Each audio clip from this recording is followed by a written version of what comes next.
Hi, I'm Dr. Jason Westin from MD Anderson Cancer Center in Houston, Texas. We're at the ASH 2023 meeting where we're excited to see all the latest advances where we can help our patients with lymphoma even more, both in 2023 and for years to come.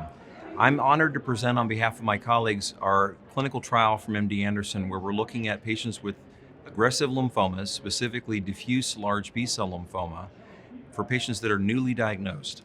And the standard treatment for this frontline therapy for aggressive lymphomas for generation has been a combination of chemotherapy drugs and immune therapy drugs called R-CHOP.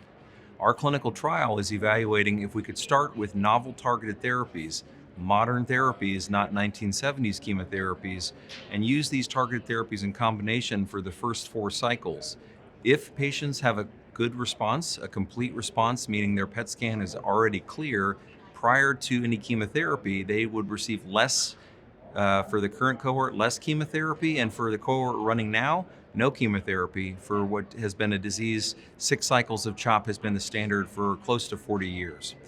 This clinical trial is being presented today at the ASH meeting, and what we're going to show is that nearly 2/3 of patients on this clinical trial were able to achieve a complete response prior to any chemotherapy.